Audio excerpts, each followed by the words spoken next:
कृष्ण की द्वारका नगरी एक ऐसा प्राचीन शहर जिसे कभी भगवान श्री कृष्ण ने बसाया था। ये शहर भारत के सबसे प्राचीन शहरों में से एक माना जाता है। इतिहासकारों के अनुसार द्वारका नगरी 9000 वर्ष पुराना प्राचीन शहर है, जिसके अवशेष समुद्र की गहराई में आज भी मौजूद हैं। आखिर उस समय अचानक ऐसा क्या हुआ कि यह पूरी नगरी जलमग्न हो गई।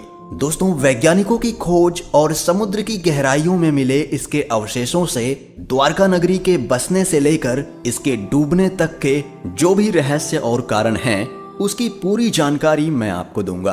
तो इस पौराणिक कहानी की सच्चाई को जानने के लिए बने रहिए हमारे साथ, क्योंकि मैं आपको कुछ ऐसे सबूत दूंगा जिससे यह साबित हो जाएगा कि ये प्राचीन गाथा केवल कल्पना नहीं बल्कि हकीकत है। दोस्तों, मेरा नाम है सूरज यादव और आप देख रहे हैं सीक्रेट किंग। भारत विश्व की प्राचीन सभ्यताओं की भूमि है। इसी भूमि पर कभी बसता था एक ऐतिहासिक शहर द्वारका। गोमती नदी और अरब सागर के संगम पर बसी द्वारका नगरी की स्थापना भगवान श्री कृष्ण ने मथुरा से निकलने के बाद की थी, जो एक विशाल और सुसंगत नगर था। यह भारत का सबसे विकसित राज्य हुआ करता था, जो हूबहू आज के आधुनिक शहर जैसा ही था। कहते हैं श्री कृष्ण ने अपने मामा और मथुरा के क्रूर राजा कंस का वध किया, तो कंस के ससुर जरासंध बार बार मथुरा पर आक्रमण करते रहे, जिसके कारण कृष्ण अपनी प्रजा की सुरक्षा के लिए अपनी सारी प्रजा को लेकर समुद्र के किनारे आ गए और द्वारका बसाई। कहते हैं द्वारका बसाने के लिए कृष्ण ने समुद्र देव से जमीन ली थी और देवताओं के निर्माणकर्ता विश्वकर्मा से रातों रात द्वारका का निर्माण करवाया। विशाल दीवारों से घिरी ये खूबसूरत नगरी वास्तुकला की बेहतरीन मिसाल थी। लेकिन श्री कृष्ण की मृत्यु के बाद यह खूबसूरत नगरी समुद्र में डूब गई, जो आज भी समुद्र की गहराइयों में मौजूद है। रिसर्च के मुताबिक खुदाई में मिली द्वारका की कहानी 9000 साल पुरानी है। पौराणिक कथाओं के अनुसार द्वारका के समुद्र में विलीन होने के पीछे मुख्य रूप से 2 घटनाएं जिम्मेदार थीं। एक, महाभारत युद्ध के उपरांत माता गांधारी द्वारा अपने पुत्रों की मृत्यु के वियोग में श्री कृष्ण को दिया गया श्राप, और दूसरा, ऋषियों द्वारा कृष्ण पुत्र सांब को दिया गया श्राप। जब कृष्ण पुत्र सांब ने ऋषियों का उपहास किया, उसके पश्चात क्रोध में आकर ऋषियों ने सांब को श्राप दे दिया। पुराणों के अनुसार भगवान श्री कृष्ण की द्वारका नगरी महाभारत युद्ध के उपरांत गांधारी के श्राप के तकरीबन 36 साल बाद समुद्र में समा गई थी। द्वारका के समुद्री अवशेषों पर सबसे पहली नजर भारतीय वायुसेना के पायलटों की पड़ी, जो समुद्र के ऊपर से उड़ान भर रहे थे। इसके बाद ही 1970 के जामनगर के गजेटियन में इनका उल्लेख किया गया। इससे पहले लोगों का कहना था कि द्वारका नगरी एक काल्पनिक नगर है और काल्पनिक कहानियों का कोई इतिहास नहीं होता। लेकिन जब द्वारका का सबसे पहला ऐतिहासिक उल्लेख गुजरात के भावनगर में मिले 6ठी शताब्दी के पॉलिताना कॉपर प्लेट पर मिले, तब लोगों को इस पर भरोसा होने लगा।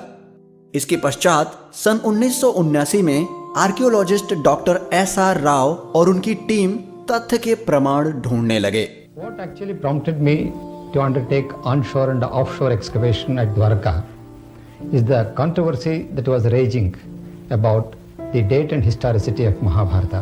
खोज की शुरुआत हुई द्वारका में मिले 9वीं सदी के एक विश्व मंदिर के अवशेषों से। खोज बढ़ते बढ़ते अरब सागर के अंदर तक पहुंच गई। इसी खोज में हजारों फीट नीचे समुद्र में वैज्ञानिकों को द्वारका के महत्वपूर्ण अवशेष मिले, जिसमें 560 मीटर लंबी द्वारका की दीवार मिली, जिसकी बनावट महाभारत के द्वारका विवरण से मिलती है।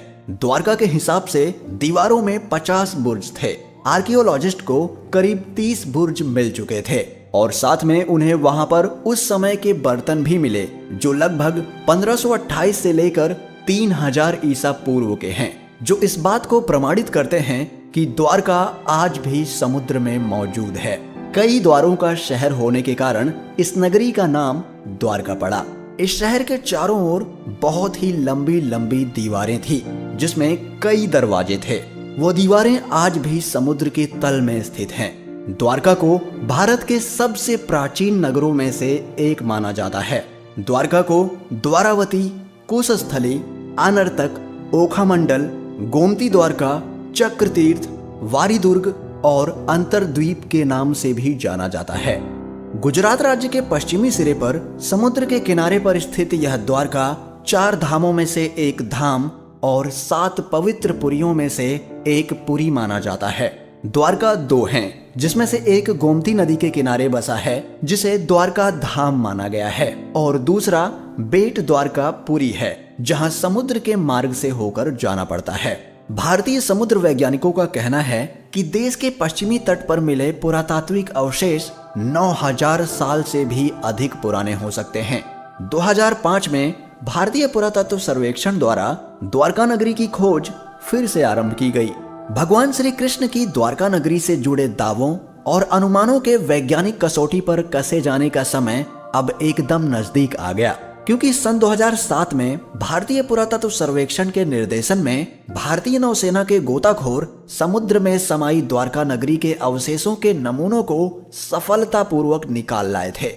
गुजरात के कच्छ की खाड़ी के पास स्थित द्वारका नगर के समुद्र तटीय क्षेत्र में नौसेना के गोताखोरों की मदद से पुरातत्व विशेषज्ञों ने व्यापक सर्वेक्षण के बाद समुद्र के भीतर उत्खनन कार्य किया और वहां पड़े चूना पत्थरों के खंडों को भी ढूंढ निकाला। नौसेना के साथ मिलकर चलाए गए इस तीसरे अभियान के शुरुआती नतीजों की जानकारी देते हुए भारतीय पुरातत्व सर्वेक्षण के समुद्री पुरातत्व विशेषज्ञों ने बताया कि इन दुर्लभ नमूनों को देश में ही नहीं बल्कि विदेशों की प्रयोगशालाओं को भी भेजा गया था, और वहां से मिली जानकारी और कार्बन डेटिंग शोध के मुताबिक यह नमूने 9500 साल पुराने हैं। विदेशी वैज्ञानिक भी इसके बारे में जानकर काफी चौंके हुए थे। इन सैंपल्स को विदेशी प्रयोगशालाओं में भेजने का असली मकसद यही था कि इन पर किसी भी तरह का कोई शक न रहे, सारी भ्रांतियां दूर हो जाएं। नौसेना के गोताखोरों ने 40,000 वर्ग मीटर के दायरे में यह उत्खनन कार्य किया और वहां पड़े भवनों के खंडों के 200 नमूने एकत्र किए, जिन्हें चूना और पत्थर का बताया गया है। पुरातत्व विशेषज्ञों ने बताया कि ये खंड किसी नगर या मंदिर के अवशेष लगते हैं। विशेषज्ञों ने समुद्र के भीतर ही नहीं बल्कि जमीन पर भी खुदाई की और 10 मीटर गहराई तक किए इस उत्खनन में सिक्के और कई कलाकृतियां भी प्राप्त हुईं। उन्होंने माना कि जमीन पर मिले अवशेषों की समुद्र के भीतर पाए गए खंडों में समानता मिलती है, पर इन खंडों की बनावट से ये भी पता चलता है कि इन खंडों का सिंधु घाटी की सभ्यता से कोई मेल नहीं मिलता।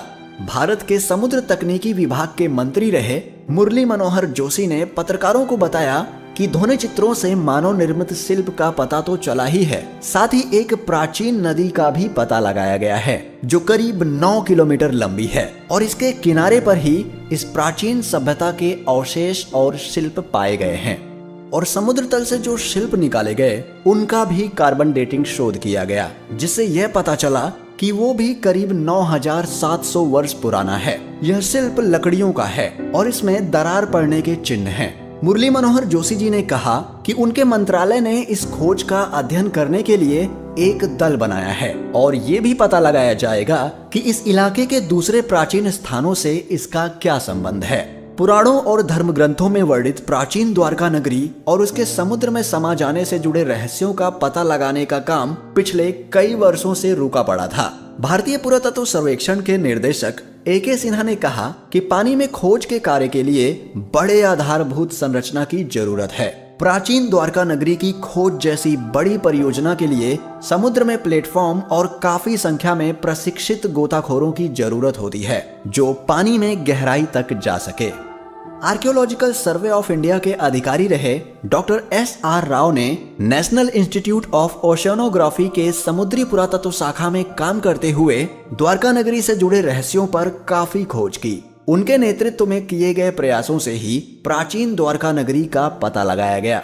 द्वारका नगरी के समुद्र में समा जाने के रहस्य के बारे में पूछे जाने पर AK सिन्हा ने कहा कि द्वारका नगरी का एक बड़ा हिस्सा समुद्र में डूब गया था, लेकिन इसके कारण के बारे में प्रमाण के साथ कुछ भी नहीं कहा जा सकता।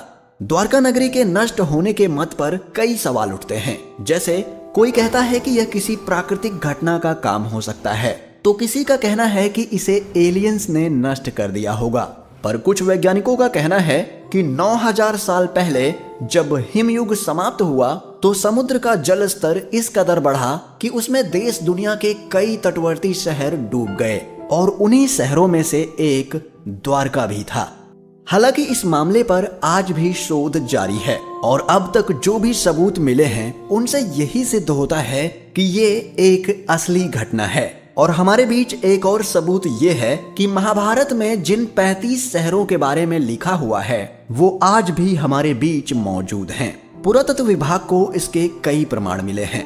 भारत और इसके आसपास के कई देशों का महाभारत में विवरण है। जैसे हस्तिनापुर आज उत्तर प्रदेश राज्य का मेरठ जिला है, वहीं गांधार आज अफगानिस्तान का शहर कांधार है। साथ ही इंद्रप्रस्थ आज भारत की राजधानी दिल्ली है और श्री कृष्ण की द्वारका भी आज गुजरात राज्य का एक शहर है। दोस्तों, ये सभी साक्ष्य और सबूत जब भविष्य में भारत के समृद्ध और प्राचीन इतिहास को बताने के रूप में पेश किए जाएंगे तो ये हमारी सभ्यता के लिए बड़े ही गर्व की बात होगी।